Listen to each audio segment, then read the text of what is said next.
Thank you. Well, I feel that the president had almost a month's notice before this protest happened. And this gave them enough ample time to be able to plan strategy and responses to what Nigerians have been calling out for, which is hunger, pervasive hunger in the land, huge unemployment, reduced income, and people just not being able to cope. So the president did not take that advantage of the notice that was given and has now given a speech almost 4 days into this where lives have been lost, properties have been damaged. And even in the speech, you find that they are also victims of their own propaganda. You talk about increasing the amount of oil production to 1.6 billion barrels when it's barely about 1.2 billion. We talk about people investing in the sector when we know for a fact that most companies are pulling out and investing in other African countries. We talk about the CNG production, which sounds good on paper, but we've not seen the possible fueling of these trucks and how it's going to actually be implemented properly across the country.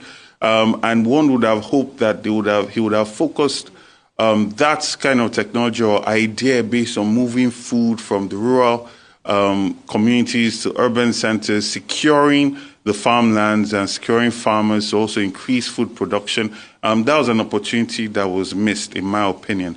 But more than anything, I experienced or I saw a very flaccid attempt at empathy, because empathy is also action.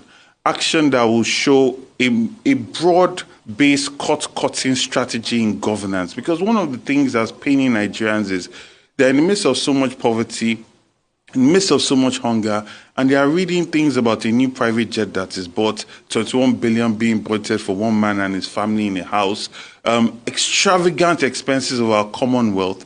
That shows that this government is not really connected or understands the travails that Nigerians are going through.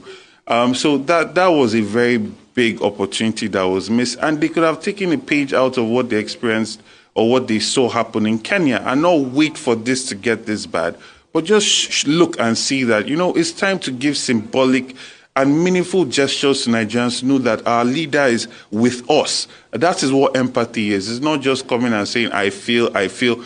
You feel, now you have to act. What is the action that you are taking? How are Nigerians going to feel that their commonwealth is being managed properly? What are the timelines and numbers of jobs that will be created?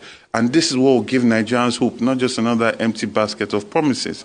What he did, though, that was positive to an extent was also highlighting, maybe because Alhaji Atiku Abubakar highlighted this fact that ethnic baiting and bigotry has no place in modern-day Nigeria.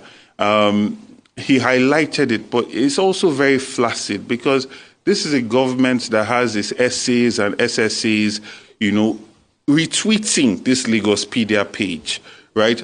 Regularly. If you're on Twitter, most people associate the Lagospedia page as a branch or an arm of APC because essays and SSCs are constantly retweeting from it. You have a media aide by Ononuga that has come out to say very bigoted statements consistently, and there's no way that your principal would not be okay with these things, and these things are done consistently. So now that it has been brought up, I expect to see people being picked up, people being questioned for this kind of instigation and trying to rip our social fabric apart. And this is not just on the APC side. On the other side, where you have people, just everybody, no matter what tribe you are from, as long as you are instigating people against each other, you should be brought in for questioning. And because there are dramatic effects that these things have. They might seem like a small tweet or whatever, but it's just like in Germany, before Hitler started going after the Jews, there was a dehumanization of them consistently. And this happens across the world.